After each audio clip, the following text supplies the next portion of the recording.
આમ જોવા જઈએ તો જ્યારે ભરણ પોષણની આપણે વાત કરતા હોઈએ ત્યારે ભરણ પોષણની અરજી ક્યાં કરવી એ સવાલ ઊભો થાય. જુદી જુદી કોર્ટો હોય છે, પણ ભરણ પોષણ માટે જો અરજી કરવી હોય તો એના માટે દરેક જિલ્લાઓમાં, મોટાભાગના જિલ્લાઓમાં ફેમિલી કોર્ટની સ્થાપના કરવામાં આવી છે. તો આવી જે કંઈ ભરણ પોષણની અરજી હોય એ ફેમિલી કોર્ટમાં કરવાની હોય છે. પણ શરત એ છે કે આવી અરજી જે હોય એ તમે જ્યારે કોર્ટમાં અરજી દાખલ કરો ત્યારે કોર્ટ દ્વારા જ્યુરિસ્ડિક્શન એટલે કે આ અરજી દાખલ થઈ શકે કે નહીં એ ખાસ જોવાનું હોય છે. તો એ તમારે અરજી દાખલ કરતાં પહેલાં એ ખાસ ધ્યાન રાખવું પડે કે પતિ અથવા પતિ જ્યાં રહેતા હોય એ જિલ્લામાં અરજી કરી શકાય, પત્ની જ્યાં રહેતી હોય એ જિલ્લામાં અરજી કરી શકાય.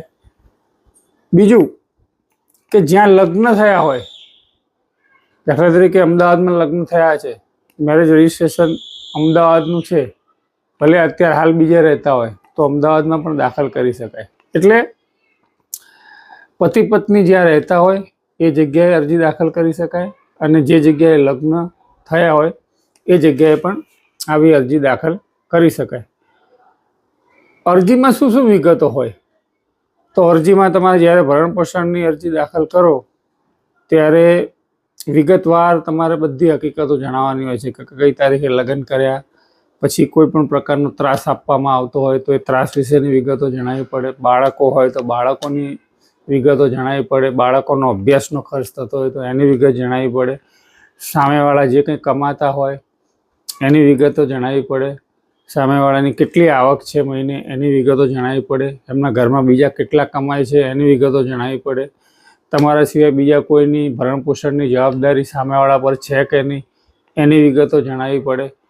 અને છેલ્લે એ અગત્યની ખાસ હકીકત જણાવવી પડે કે કોઈ પણ જાતના વ્યાજબી કારણ વગર તમારો ત્યાગ કર્યો હોય, તમને કાઢી મૂક્યા હોય.